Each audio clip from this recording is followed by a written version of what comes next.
é comum um paciente ter, depois de 21 anos de idade, essa coenzima Q10 passa a ser menos produzida pelo nosso organismo, a gente passa a ter deficiência dela.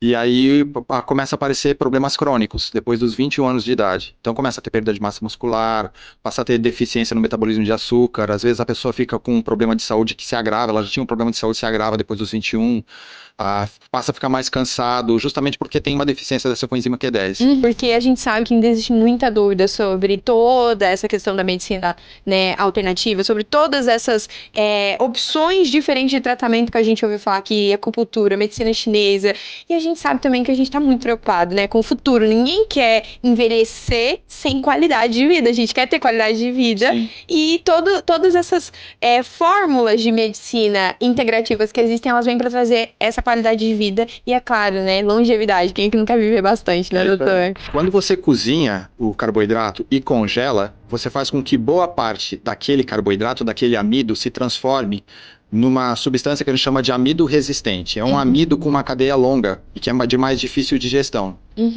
Então o corpo vai digerir esse amido, esse carboidrato, mais lentamente.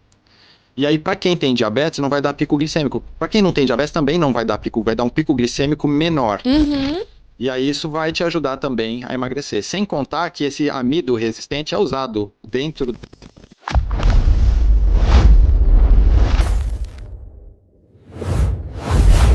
Seja muito bem-vindo a mais um episódio do nosso quadro EmpreendCast. Aqui você já sabe, né? Você encontra dicas de empreendedorismo, mas principalmente você conhece empreendedores extraordinários. E hoje eu tô recebendo aqui, ó, na mesa desse podcast, uma pessoa que pode me ajudar e pode te ajudar a sanar uma das coisas mais complexa que nós temos na vida, a nossa saúde. Se você quer melhorar a sua saúde, assiste esse podcast até o final, porque vão ter dicas valiosas aqui hoje, para que você que empreende, que vive essa vida maluca de empreendedora, cortisol lá nas alturas, como que você regula tudo isso e mantém uma vida saudável.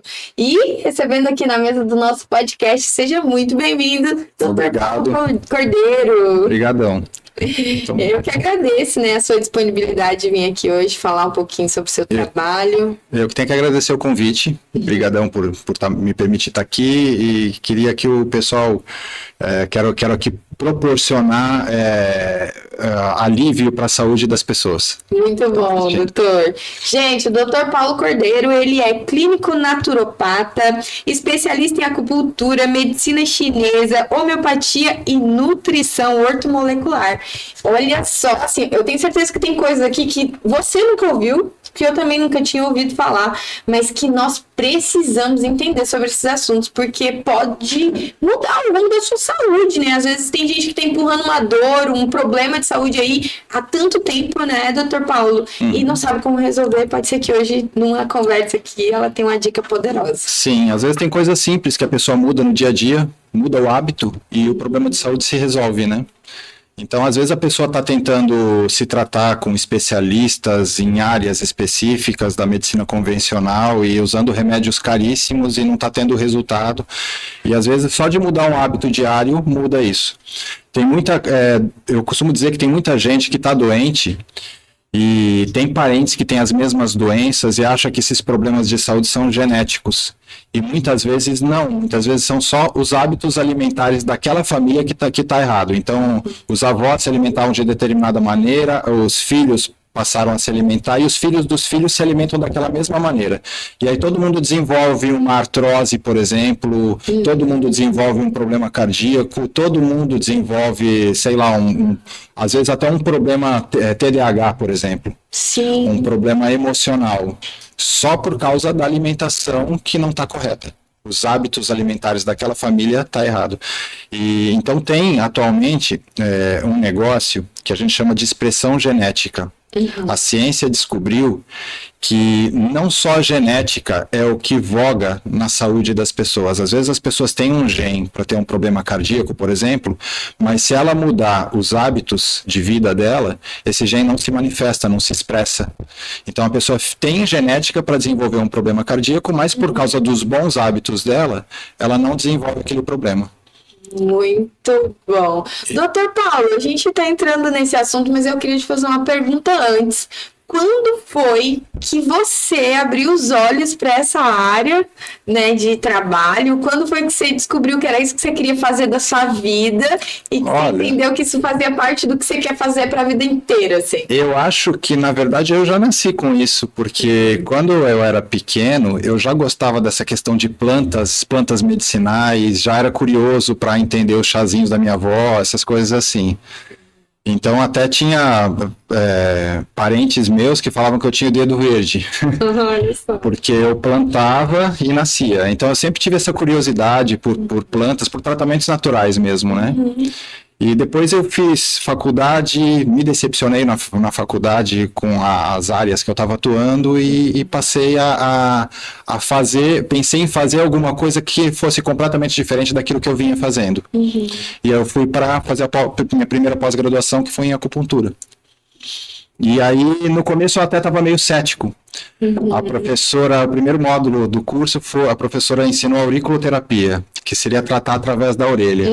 Então, colocar uma sementinha na orelha tratava doenças. Aí eu pensei, não, eu vou desistir disso aqui. Isso aqui não tem lógica. E aí fizeram em mim, eu vi que fez o efeito. E aí eu continuei fazendo, depois entendi a lógica daquilo tudo, vi que tinha lógica e me mantive, e aí me realizei nessa área. Nessa área, muito bom. Você falou sobre acupuntura, e eu tenho certeza que muita gente que nos assiste vai ter muitas dúvidas sobre o que é acupuntura. A gente sabe que é pegar uma agulha e sair espetando aí nas costas, na orelha, enfim, em N pontos do corpo do ser humano. Mas como que isso funciona realmente? Então, assim, para explicar para um leigo entender, dá para a gente falar o seguinte: quando a gente machuca um local do corpo, vai uma ordem para o cérebro de que aquele local está machucado. O teu cérebro, como resposta, vai ordenar que as glândulas do teu corpo produzam substâncias que promovam a cura daquele machucado. E ao mesmo tempo que a cura daquele machucado está sendo promovida, essas substâncias que foram produzidas vão curar estruturas internas do corpo também. Então, atualmente, já se sabe que determinados pontos de acupuntura fazem com que o teu cérebro libere mais endorfina, outros pontos liberam mais serotonina, outros ajudam a liberar dopamina, e já se sabe que diminui marcadores inflamatórios em alguns pontos de acupuntura, tem pontos de acupuntura que diminuem esses marcadores inflamatórios, e dessa forma a gente consegue promover a saúde da pessoa, a gente faz com que o corpo da pessoa volte ao estado de equilíbrio dele, que dentro da fisiologia a gente chama de homeostasia, né? Homeostasia é a capacidade do corpo se manter em equilíbrio independente dos estímulos externos. Então, vamos supor que a temperatura aqui estivesse 40 graus. Eu fosse medir a minha temperatura corporal, estaria em torno de 36,5 por aí. Então, o meu corpo mantém a minha temperatura corporal em torno de 36,5, independente se o ambiente está a 40 graus ou se está a 5 graus. Isso seria o meu estado homeostásico, né? Meu estado de equilíbrio. E quando uma pessoa fica com uma doença crônica, o que acontece é um desequilíbrio desse estado de equilíbrio dela. Então o corpo perde a capacidade de se autorreparar e voltar àquele estado de equilíbrio. E o que a acupuntura faz, o que a homeopatia faz, o que outras terapias tidas como alternativas fazem, é fazer esse corpo voltar a ter a capacidade de voltar ao estado de equilíbrio dele. Muito legal. E aí o problema se cura. Aí a pessoa consegue manter uma vida saudável, o corpo reaprende a trabalhar da maneira correta. Agora vamos falar de CIDs, né? E aí a pessoa fala assim, mas o que você tá falando, Renato? O que é um CID? CID é o código da doença, né? Todo mundo, quando vai lá no médico, você recebe uma receita ou recebe um atestado médico, o médico tem que falar por que ele tá te atestando ficar em casa naqueles dias, porque refere-se a uma doença. Então, quais doenças geralmente a acupuntura trata? Porque tem muita gente que vai estar ouvindo a gente em casa e nem sabe que a condição que ela está vivendo pode ser tratada com acupuntura. Então, na verdade, tem muitas doenças que são tratadas pelas práticas integrativas e que a medicina convencional não trata. Na acupuntura em si, tem muita gente que me procura para tratar a fibromialgia, que pela medicina convencional tem um tratamento a longo prazo, mas que não tem reversão, enxaqueca, doenças, dores, né, em geral. Dores na verdade, a acupuntura é o melhor método para tratar dor, né? Então, as pessoas me procuram para hernia de disco, para artrose, para bursite, tendinite.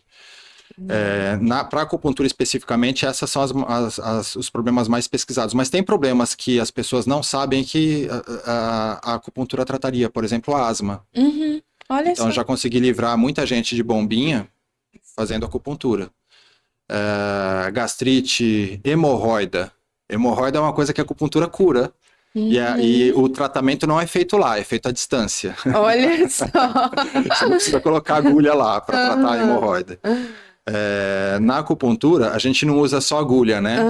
Na acupuntura clássica chinesa, a gente usa um instrumento chamado moxa. A moxa é um charuto feito de uma erva chamada artemisia e a gente aquece a pele, o ponto de acupuntura aquece a pele do paciente até um ponto próximo a queimar. Fica quente mesmo, mas uma temperatura que é relativamente confortável. E quando você aquece um ponto no topo da cabeça, você consegue tratar o ânus através do topo da cabeça. Olha isso, gente. Gente, Então, você não jamais consegue- saberia. Você consegue fazer com que a hemorroida retroaja, ela entra para dentro de volta. Olha E aí só. desinflama e a pessoa não tem mais o problema. Então, na acupuntura, dá para se dizer, dá para falar a respeito dessas doenças, né? Mas são várias doenças que a Organização Mundial da Saúde reconhece o tratamento da acupuntura. Tem muitas doenças. E tem doenças que a Organização Mundial da Saúde não reconhece, mas que trata também. Olha só. Só que tem muita coisa que ainda não tem pesquisa em cima da Sim. acupuntura, então eles não reconhecem como o tratamento pela acupuntura. E frequência, doutor? Eu fui lá, fiz uma sessão de acupuntura, fiquei assim, ó, encantada, voltei pra casa sentindo no meu corpo grandes melhoras. Qual é a frequência que eu posso voltar lá e fazer novamente uma sessão de acupuntura? O pico de ação da acupuntura é 4 dias. Então o teu corpo fica reverberando aquela ação, aquele estímulo, por 4 dias. A partir do 3º ou 4º dia, aquelas substâncias que as agulhas estimularam o teu organismo a produzir vão diminuindo, vai diminuindo a produção. Então, o ideal seria que repetisse a sessão para tratamento de problemas crônicos pelo menos a cada 7 dias. Porque depois do 4º dia, o problema vai tender a voltar numa intensidade mais reduzida, e você repetindo a cada 7 dias, o problema vai voltar cada vez com uma menor frequência e com uma menor intensidade, até o problema desaparecer. Agora, quando o problema é agudo, às vezes você faz uma sessão só, manda o paciente para casa e está resolvido o problema. Então a pessoa chega com uma dor de garganta, por exemplo, faz uma sessão, está resolvido. A pessoa chega com um tornozelo torcido, faz uma sessão, muitas vezes com uma sessão só você já consegue resolver. Olha só. Por isso que a medicina chinesa, junto com a acupuntura, é tão utilizada para tratar lesões em atletas que precisam continuar competindo, doutor? Sim, porque quando um atleta sofre uma lesão, se não tiver rompimento de nenhuma estrutura, a lesão é aguda, trata, a pessoa vai, no dia seguinte consegue voltar à atividade normal. Então, Com a aquilo que a gente acupuntura vê, consegue fazer. então, aquilo que a gente vê em filmes lá de karatê, por exemplo, quando o Bruce Lee lá. ele tá lá apanhou um monte, mas precisa continuar lutando, teve uma torção, é real que real. aquela aquecer ali o ponto, porque geralmente a gente vê isso, né? É umas ventosas, geralmente é a moxa que você diz, porque vem ali o charuto com aquecimento, mas a acupuntura, de repente o atleta volta e consegue competir novamente. É real aquilo lá. É por isso que tem muito atleta que recorre à acupuntura, né? Tem muita gente, tem muito atleta atualmente que tá nas Olimpíadas, se eu não me engano foi em 2001 que eu comecei a ver aquelas pessoas com marca de ventosa. Até então ninguém sabia o que era aquilo. E atualmente isso é muito popular. Então os atletas, eles às vezes têm o seu joguinho de ventosa para fazer autoaplicação, né?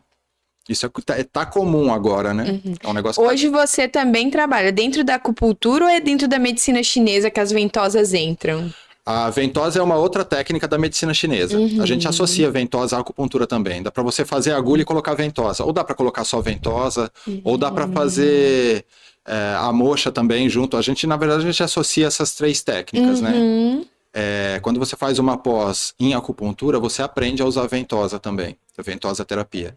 Então, aprende moxa, agulha e ventosa.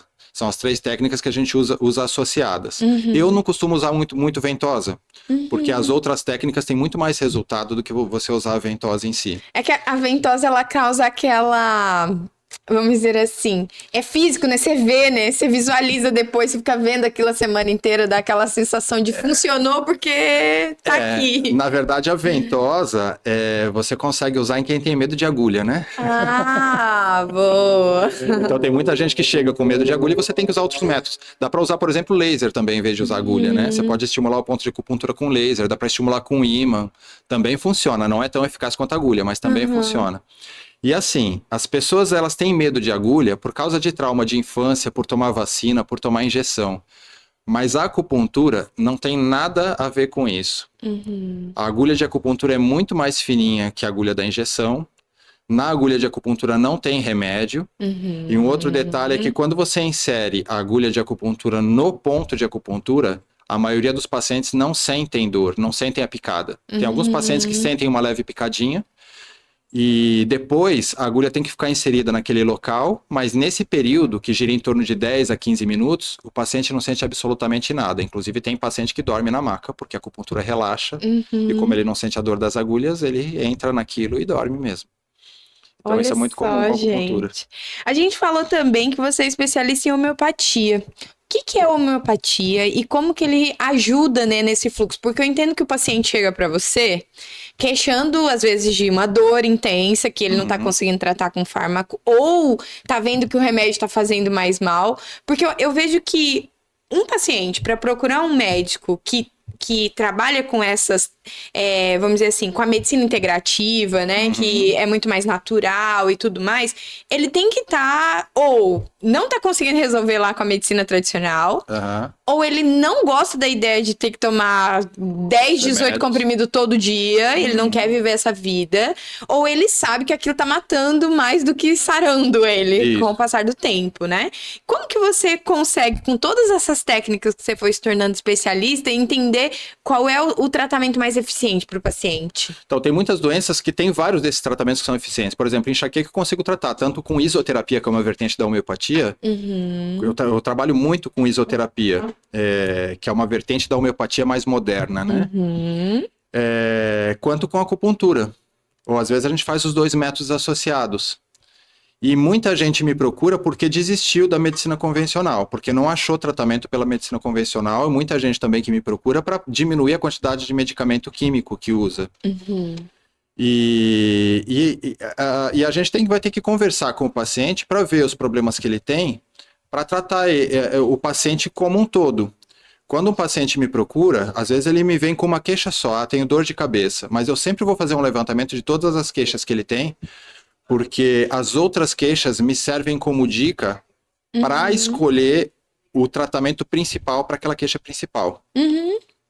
E o meu objetivo sempre é trabalhar o equilíbrio do paciente.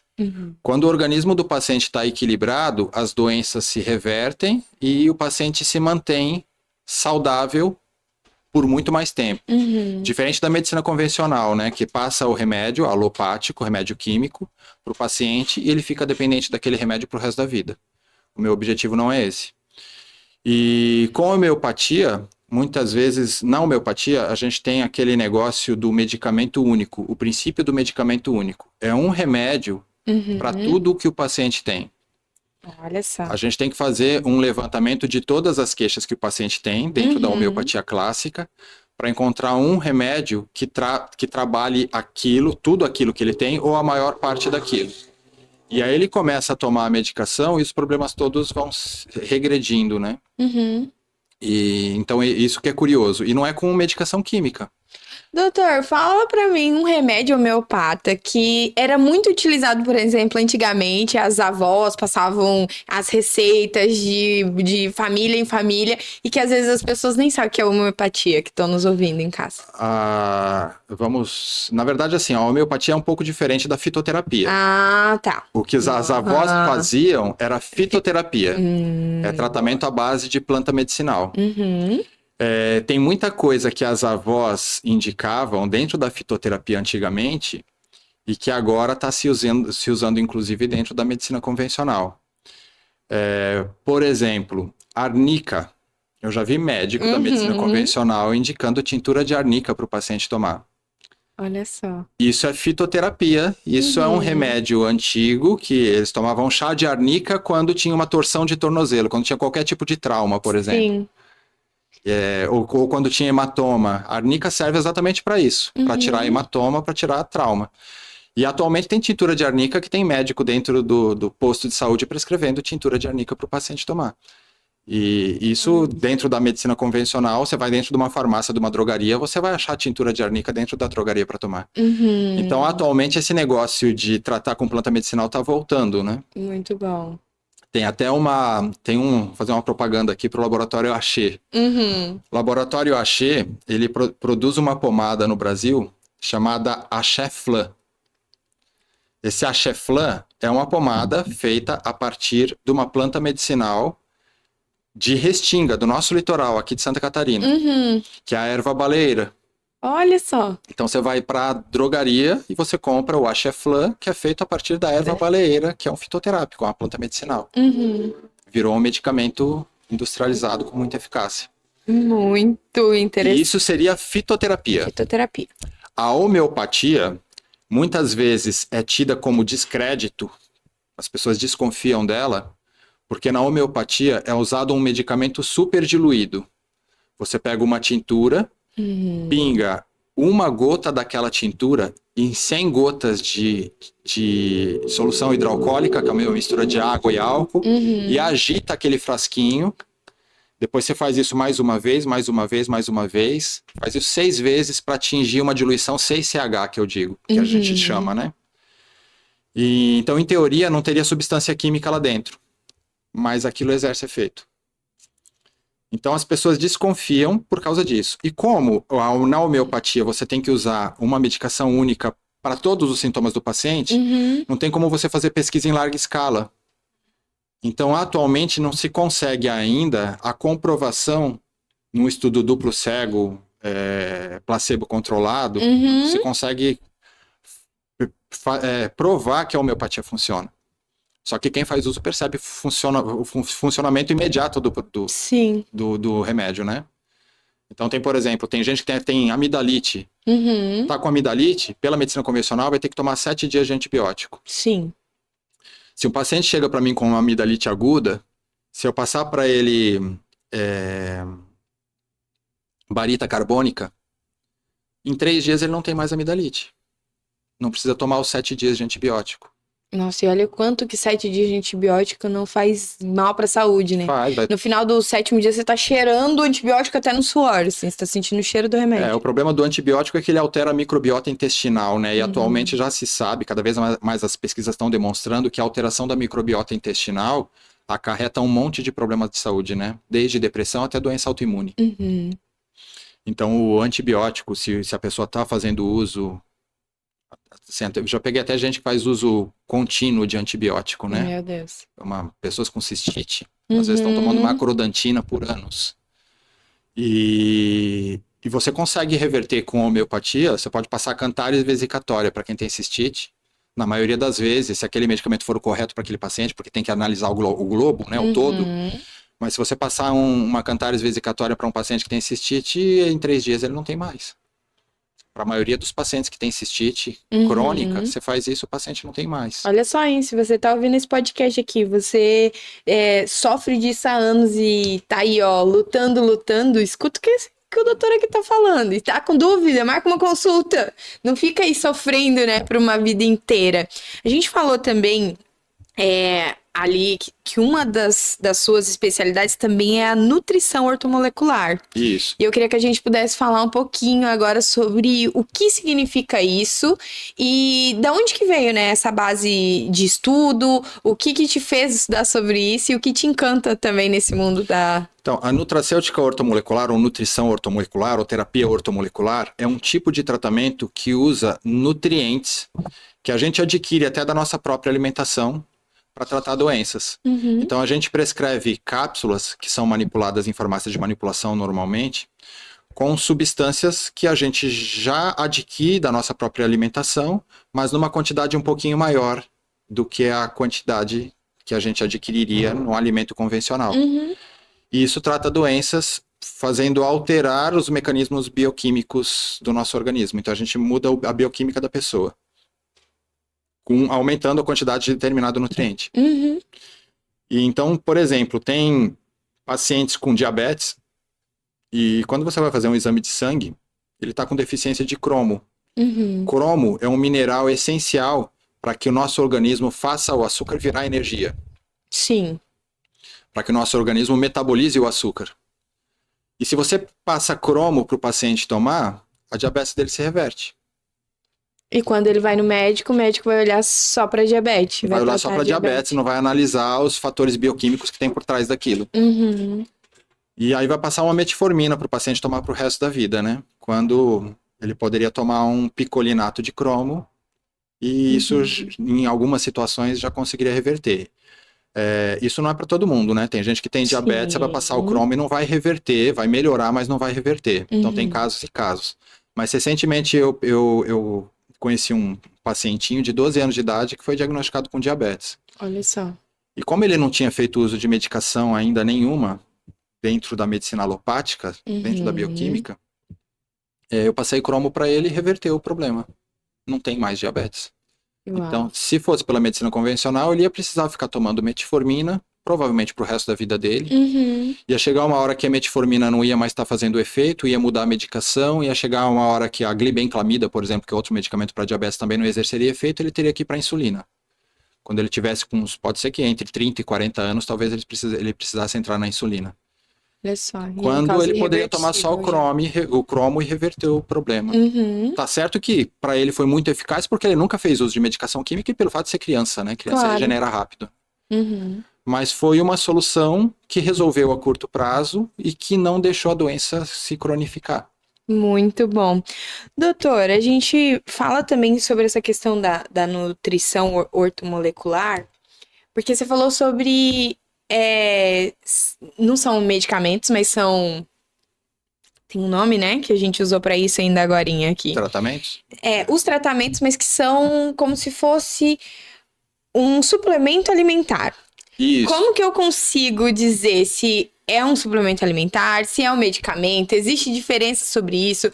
Tudo eu consigo comprar na farmácia? Preciso de receita médica? Alguém tem que me receitar isso ou eu consigo sair comprando? Então, alguns suplementos alimentares, quer dizer, todo suplemento alimentar não precisa de receita médica. Não precisa de receita, na verdade, de nenhum profissional, nem de nutricionista, nem de médico, nem de fisioterapeuta, nem de dentista, que são profissões que...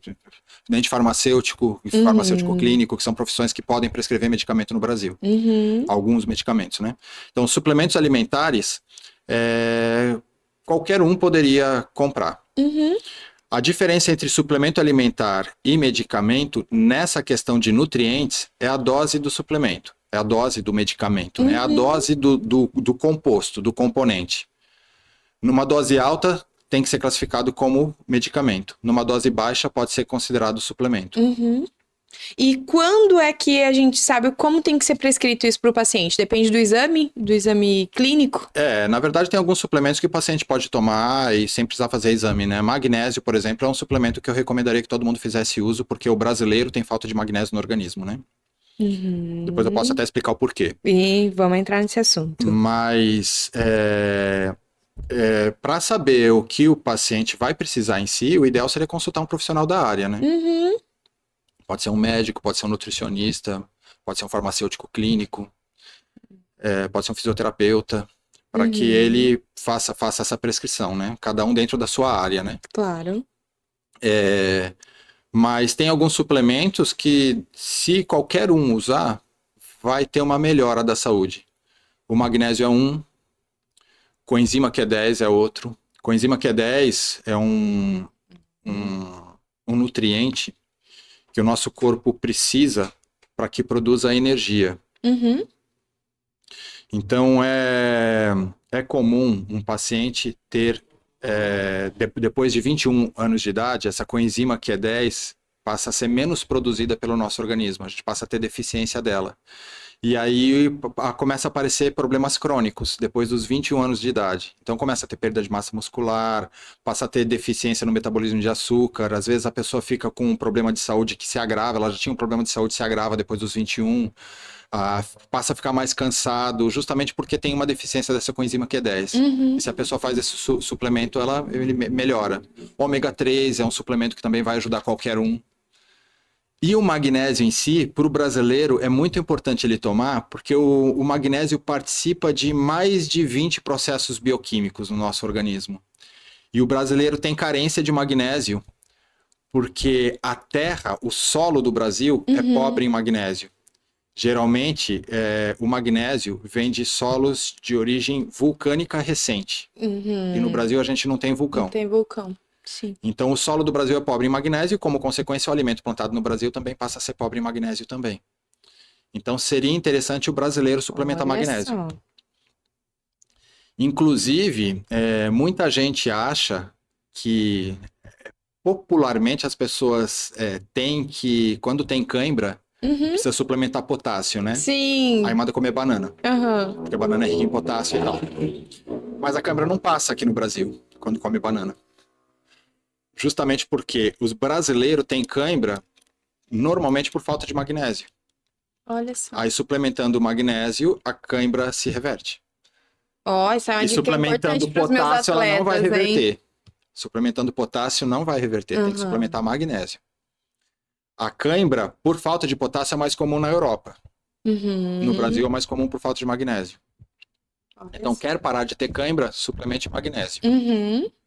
A gente falou também que a gente não ia terminar esse podcast sem a gente deixar algumas dicas aí bem práticas, né? Com base na nutrição ortomolecular, mais medicina chinesa, né? Que estuda todo esse poder medicamentoso também das plantas. A gente falou um pouquinho ali nos bastidores sobre a medicina indiana, que não é uma área de especialidade, mas por você gostar muito do assunto, você acaba estudando um pouquinho ali sobre tudo isso. E a gente falou que a gente não ia terminar esse podcast sem deixar umas dicas práticas para que quem está nos ouvindo de casa possa já começar a mudar a sua saúde com dicas que não dependem de um médico, né? Para elas fazerem acontecer, depende só delas. E eu queria que a gente pudesse falar um pouquinho sobre isso, né? De dicas poderosas aí. Vamos começar falando da medicina indiana, então, da Ayurveda, que é a medicina indiana. Na Ayurveda, é recomendado que todo dia de manhã a pessoa tome chá de alecrim. Aqui no Brasil, culturalmente, a gente toma café. Sim. Mas o chá de alecrim faz um efeito similar ao do café. O efeito do café é nos acordar, né? Fazer o nosso cérebro trabalhar com maior velocidade, nos tirar daquele estado de torpor matinal, né? E o alecrim faz isso sem os efeitos colaterais do café. O café, por exemplo, pode deixar a pessoa ansiosa, nervosa, às vezes até irritada. Se for uma pessoa acelerada, vai dar até palpitação. Pode dar palpitação, a cafeína faz isso, né? E o alecrim não. O alecrim é tido como uma planta adaptógena. As plantas adaptógenas dão para o nosso organismo o que ele precisa. Então, se a pessoa precisa se acalmar, o alecrim acalma. Se a pessoa precisa se acelerar, o alecrim também acelera. E tem pesquisas científicas que demonstraram que o alecrim aumenta a nossa percepção de inteligência, até melhorando o nosso tempo de concentração. A gente consegue ficar mais concentrado de tomar o chá de alecrim e às vezes até de sentir o chá de alecrim. Sentir o cheiro do alecrim. Sentir o cheiro do alecrim. Então tem pesquisas que demonstraram que sentir o cheiro de alecrim enquanto você estuda, ou tomar um chá de alecrim enquanto você estuda, aumenta a tua concentração, melhora a tua concentração. Gente, isso é tão real, né? Que eu tava comentando com o doutor ali nos bastidores, que nós colocamos, né? Eu comecei a ter várias plantas aqui agora, porque temos um espaço para jardim. E uma das plantinhas foi o alecrim, né?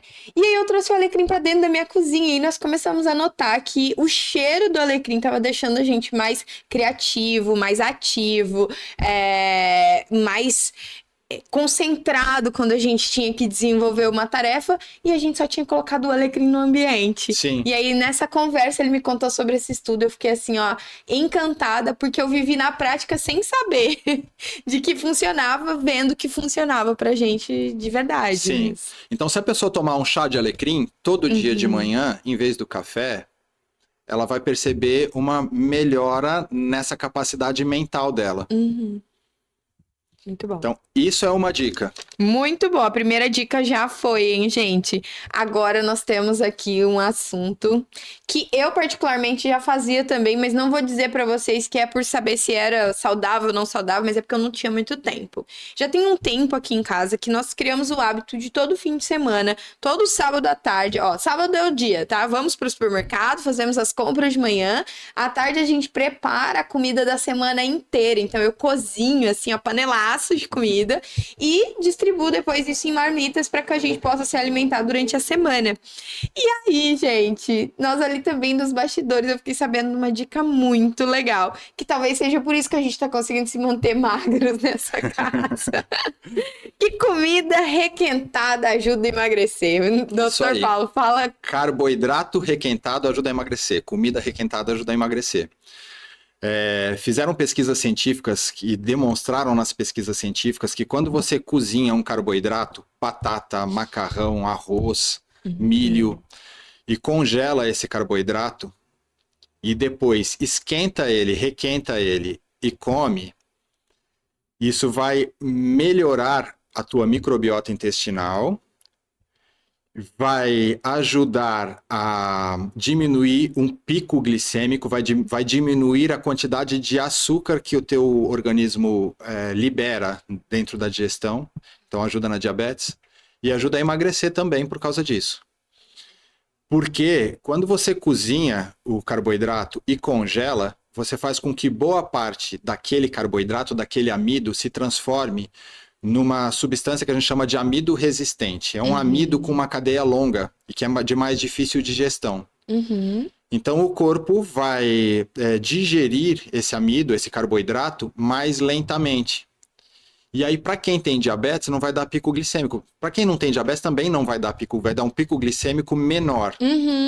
E aí isso vai te ajudar também a emagrecer. Sem contar que esse amido resistente é usado dentro do nosso intestino, pela microbiota, pelas bactérias do nosso intestino, para se alimentar disso também. Então até vai melhorar a microbiota intestinal. Isso vai ajudar em emagrecimento, vai ajudar a diminuir pico glicêmico e vai melhorar a saúde a longo prazo, desde que a pessoa não tenha gastrite. Por quê? Pelo fato da digestão desse carboidrato congelado ser mais difícil, se a pessoa tiver gastrite, ela pode sentir um desconforto estomacal. Sim. Até por isso que tem gente que não gosta de comer comida requentada, né?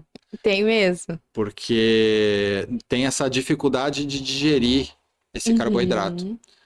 Então tem seus prós e tem seus contras. Se a pessoa não tiver problema estomacal nenhum, se ela fizer assim, ela vai se manter magra, vai ter uma maior probabilidade de se manter magra. Usando carboidrato congelado. Muito bom, adorei isso, porque já é um hábito que nós temos aqui em casa e nós fazíamos muito mais, só para ter controle realmente do que está sendo comido e ingerido, porque se você não prepara a comida com antecedência, você come qualquer coisa. E eu tenho 2 atletas em casa, gente, não dá para comer qualquer coisa, né? Eu quero que eles tenham uma boa performance no esporte. E a nutrição é parte fundamental da performance, né? Às vezes a gente quer que eles tenham boa performance, mas estão comendo só besteira, tomando refrigerante. Não tem como isso acontecer. O desempenho depende muito do combustível que está se colocando, né? Para o carro andar. Exatamente. Então a gente já cuidava disso e aí eu fiquei sabendo de que ainda ajuda a emagrecer, controlar o peso. Tô feliz da vida, vamos comer comida requentada por mais bastante tempo nessa casa. Queria que você pudesse deixar aí uma última dica, né? Uma última dica aí para... E vamos falar sobre emagrecimento, porque eu fiquei sabendo que tudo isso que a gente falou sobre tratamento também é utilizado para emagrecimento. Na verdade, qualquer tratamento que vise reequilibrar o organismo do paciente vai ajudar a pessoa a emagrecer se a obesidade dela for por causa de um desequilíbrio orgânico, né? Então, usando qualquer tipo de tratamento desse daí, se a obesidade vier de um desequilíbrio orgânico, ela vai emagrecer porque o corpo vai se reequilibrar de novo e a pessoa vai acabar perdendo peso, né? Então, perder peso é uma consequência da saúde. O peso, uma pessoa obesa ela fica obesa justamente porque o corpo está inflamado. Tem inflamações crônicas ali dentro. E fazendo qualquer tipo de tratamento desses aqui que a gente falou, desses tratamentos integrativos, como eles visam reequilibrar o organismo da pessoa, o corpo desinflama e a pessoa acaba emagrecendo também, como consequência. Então, o emagrecimento é consequência da saúde, né? Uhum. A gente pode tratar a saúde do paciente e a pessoa vai emagrecer e não vai ter aquele efeito sanfona, né? Sim. De emagrecer e engordar, emagrecer e engordar, emagrecer e engordar, que medicação química promove, né? Uhum. Falando sobre emagrecimento, a gente falou também nos bastidores sobre compulsão alimentar, doutor Paulo. Queria que você pudesse discorrer sobre isso. Então, a compulsão alimentar, em algumas situações, a gente consegue tratar usando cromo, que foi aquele nutriente que a gente conversou agora, Sim. que ajudaria no tratamento da diabetes. Uhum. Até a gente não entrou nisso nos bastidores, eu pensei Sim. em falar, mas não falei. Então, suplementando o cromo, aquela vontade de comer doce vai diminuir. A vontade de comer doce vem justamente porque o organismo da pessoa não consegue fazer aquele alimento que ele recém ingeriu virar energia muito rápido. Uhum. O doce é um carboidrato simples, o açúcar é um carboidrato simples, que vira energia muito rápido. Então, as pessoas que têm vontade de comer doce, elas têm dificuldade em fazer o organismo dela tem uma dificuldade em fazer o alimento virar energia. Uhum. Por causa de uma disfunção mitocondrial, já se sabe disso. Uhum. E por isso ela vai ter vontade de comer doce para fazer esse alimento virar energia mais rápido. E suplementando o cromo e potencializando, melhorando esse metabolismo do carboidrato, a pessoa não vai diminuir a compulsão alimentar. Uhum. Até falando dessa questão de obesidade, tem uma dica simples para quem quer emagrecer. Boa! Uma coisa muito simples, que é tomar água no horário certo. Ó. Tem pesquisa científica que demonstrou que se você tomar 500 ml de água 10 minutos antes das refeições, você acaba comendo menos. Uhum. Quando você toma 500 ml de água, meio litro de água, você vai promover um estímulo mecânico no teu estômago vai inchar e vai para o teu cérebro uma ordem de que você está com o estômago cheio. Uhum. E isso vai enganar o teu cérebro. E aí você vai tender a pegar menos comida na hora de almoçar e jantar. Uhum. Toma café também. Acredito que isso é real, porque eu me lembro quando eu comecei no meu processo de reeducação alimentar, mais controle da compulsão, que eu acabei controlando através do jejum. Mas eu lembro de quem estava me ajudando me dar uma dica muito simples. Ele falava assim: Renata, às vezes não é fome, é sede. Então toma água primeiro, depois que você toma água, para e analisa o teu corpo. Aí você vai descobrir se você tá com fome de verdade ou se era só falta de tomar água. Hidratação. Tem muita gente que confunde e acaba sempre comendo, né? O centro da sede e da fome no nosso cérebro é próximo ali, né? Então, onde controla a fome e a sede, se confunde no nosso cérebro. E o alimento também tem água, né? Então, às vezes você tá com sede, você vai tender a pegar a água de algum outro lugar e vai pro alimento. Mas é essencial que a pessoa tome água. A dose de água que uma pessoa deveria tomar é entre 30 e 35 ml por quilo de peso. Então, uma pessoa que tem seus 70 quilos, o ideal seria tomar ali mais ou menos 2 litros e 100 ml de água por dia. Uma pessoa que tem seus 70 quilos. Sim. E as pessoas muitas vezes não tomam isso de água na semana. Meu Deus. Gente, a água é sério, tá? É porque assim, às vezes tem gente que só deixa pra tratar da saúde quando já tá doente, doutor Paulo. E a gente sabe que isso é uma realidade. Eu vou te dar um exemplo. A pessoa não faz nada, tá? Ela é sedentária, ela se alimenta mal, enfim, não faz nada. Mas quando for hoje, às 6 horas da tarde, ela vai sair ali na porta de casa, vai sentir um mal súbito, vai achar que tá morrendo e vai parar no hospital. Quando for amanhã, tá? Passou mal, levantou da cama, ela não quer morrer. Aí ela vai começar a controlar a quantidade de água que bebe. Ela vai procurar um médico que vai ajudar ela a entender melhor o que está acontecendo com a saúde dela. E ela vai mudar os hábitos. Por que deixar chegar no extremo? Sim. Então, as pesquisas estão demonstrando, todas as pesquisas científicas atuais mostram o que é o saudável, né? Então, o que é saudável está acessível, né? As pessoas só não fazem porque não querem. Então, é muito importante a pessoa mudar os hábitos para que ela mantenha a saúde, né?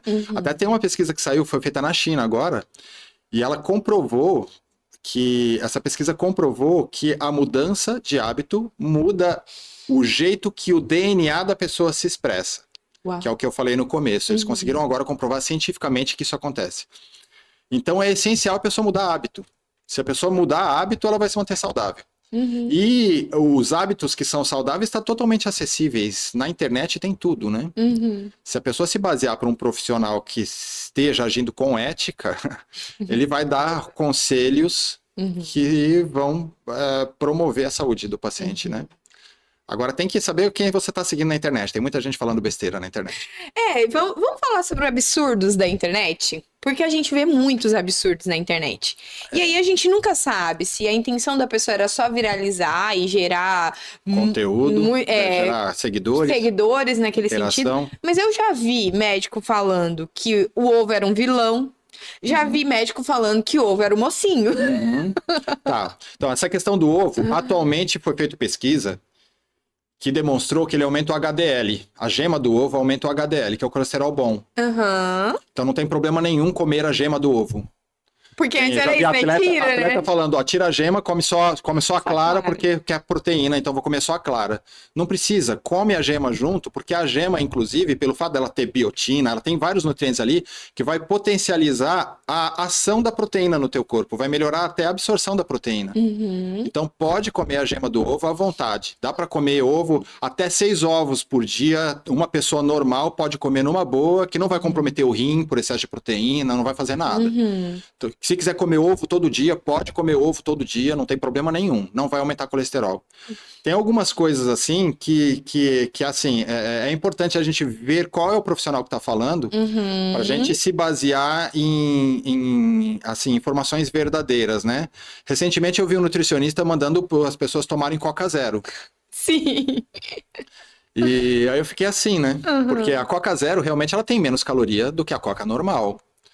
Só que atualmente tem pesquisas demonstrando que os adoçantes que são usados na Coca Zero, ou em qualquer, na verdade, os adoçantes em geral, qualquer substância que tenha adoçantes artificiais, acabam provocando um distúrbio no nosso intestino, que no inglês é chamado de leak gut.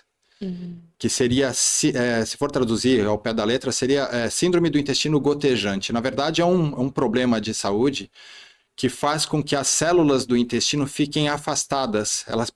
As células da mucosa do intestino é para elas estarem bem juntinhas umas das outras. Elas ficam afastadas e daí o conteúdo do intestino acaba vazando para a região do peritônio. Isso desencadeia uma reação imunológica que o nosso sistema imunológico vai tentar combater aquele cocô que não era para estar lá. E isso desencadeia doenças autoimunes. Uau! Olha isso, gente, isso é muito sério, né? Porque às vezes a gente não tem noção do que um hábito ruim faz a longo prazo. Então o ideal é evitar adoçantes químicos. Adoçantes. É melhor usar açúcar em pequena quantidade do que usar adoçante. Então não dá para tomar Coca Zero para emagrecer, porque você pode até engordar por causa de um problema autoimune no futuro. Pode ser que naquele momento você vê que você tá perdendo peso, mas a longo prazo isso você vai acabar com a tua saúde. Muito bom. E doutor, em falando sobre adoçante, quando a gente entra em assuntos muito direto para quem é diabético, né? Porque quem é diabético tem que evitar realmente todo tipo de açúcar e aí entra-se os adoçantes para fazer um bolo. Só que a gente sabe que eu não consigo me lembrar de um adoçante que seja natural. Existe? Existe. Existe xilitol e stevia. São dois que são naturais que por enquanto não se achou nada contra. Pode ser que no futuro estão fazendo pesquisa em cima, né? Xilitol e? Stevia. Stevia, ó. Então tem saída, gente. Tem saída. Tem saída. Ou dá para fazer também sem. Tem outras alternativas, né? Você pode, por exemplo, fazer mel de tâmara. Pode pesquisar na internet. O mel de tâmara é você comprar a tâmara e bater a tâmara no liquidificador com a água. É super doce, dá para adoçar, não tem assim sabor residual e dá para você adoçar muita coisa com aquilo e aquilo não vai, a tâmara não provoca um pico glicêmico como o açúcar provoca. A tâmara é bem bom, gente, para fazer receitinhos assim, aqueles bolinhos naturais que você vai fazer com maçã, com uva passa. Dá para usar uva passa também para adoçar. Fica muito bom. Dá para fazer isso. Muito bom, gente. Muitas dicas legais. Falamos um pouquinho sobre isso. E agora eu queria também te perguntar, nesse final do nosso podcast, sobre o Dr. Paulo Cordeiro, que não é da Grande Florianópolis, está vindo para cá, gente. Então tem oportunidade aparecendo para quem mora aqui. Porque o Dr. Paulo é lá de Rio do Sul. O meu consultório principal fica no Alto Vale do Itajaí, ali na região de Rio do Sul. Fica em Rio do Sul mesmo, né? Então, pessoal que quiser consultar ou que tiver interesse em até me seguir nas redes sociais, eu vou passar o meu contato de WhatsApp. Claro. Os agendamentos eu dou preferência que façam pelo WhatsApp. 47, o DDD, 999841910. É possível também fazer consulta online. Então se você estiver aqui e quiser se consultar, o doutor estando lá em Rio do Sul, é possível? É possível. Então, 999841910. E redes sociais, Instagram e Facebook é @dr.paulo_c_cordeiro. Gente, nós estamos aqui fazendo um trabalho agora com o Dr. Paulo para ele começar a pegar essas dicas que ele deixou aqui no podcast pra gente e começar a compartilhar isso também lá no Instagram, porque a gente sabe que ainda existe muita dúvida sobre toda essa questão da medicina, né, alternativa, sobre todas essas opções diferentes de tratamento que a gente ouviu falar aqui, acupuntura, medicina chinesa, e a gente sabe também que a gente está muito preocupado, né, com o futuro. Ninguém quer envelhecer sem qualidade de vida, a gente quer ter qualidade de vida. Sim. E todas essas fórmulas de medicina integrativas que existem, elas vêm para trazer essa qualidade de vida e, é claro, né, longevidade. Quem que não quer viver bastante, né, doutor? Prevenção de doenças também. Olha só, para quem quer e muito melhor do que tratar, gente, é prevenir. Sim. E tem muitas coisas que são simples e que as pessoas, por desconhecimento, não fazem. Então, quem quiser consultar, quem quiser ter dicas mais personalizadas, pode entrar em contato por esse WhatsApp e a gente pode agendar uma consulta. Aqui na Grande Florianópolis, a gente ainda está sondando o mercado, eu estou vendo ainda se compensa vir para atender, mas se tiver uma boa demanda, eu vou passar a atender aqui também. Olha só, então se você gostou desse tipo de conteúdo que a gente está trazendo aqui, quer ter mais informação, manda mensagem lá no WhatsApp do doutor e fala para ele vir para Floripa aí uma vez no mês, pelo menos, para poder atender nessa demanda reprimida e, é claro, você poder ser atendido por um bom profissional que é apaixonado pelo que faz, né? Se tem uma coisa que a gente pode perceber aqui nesse bate-papo é que conhecimento de causa você tem, estudar muito você estudou e descobriu o seu lugar no mundo, né? Algo que realmente parece que você gosta de fazer. É isso aí. Muito bom, doutor. Obrigada. Eu que agradeço. Obrigado pela oportunidade de estar aqui. E a gente vai se falando. Queria que antes da gente finalizar, você pudesse olhar e deixar uma mensagem para essa pessoa que está ali de casa, ó, e que está negligenciando a saúde. Então, eu queria justamente reforçar isso que a gente já conversou, né? É muito importante a pessoa trabalhar a prevenção, muito, muito importante a pessoa mudar hábito e tomar água. Pelo menos 2 litros de água por dia para adulto seria o essencial. Muitas vezes, só de mudar esse hábito e passar a se hidratar melhor, vários problemas de saúde podem se reverter. É isso aí. Muito bom. Você que ficou até aqui, gostou desse conteúdo, encaminha para aquela pessoa que também precisa ouvir aquilo que a gente disse aqui. E se você ama alguém, quer ver ela cuidando da saúde, você tem que encaminhar, né? É o mínimo que eu espero de você. Comenta aqui embaixo o que você achou desse bate-papo, se você gostou das dicas e se você começar a colocar em prática e ver que tá fazendo sentido, conta pra gente também, viu? Um abraço e até o nosso próximo quadro do Empreendecast.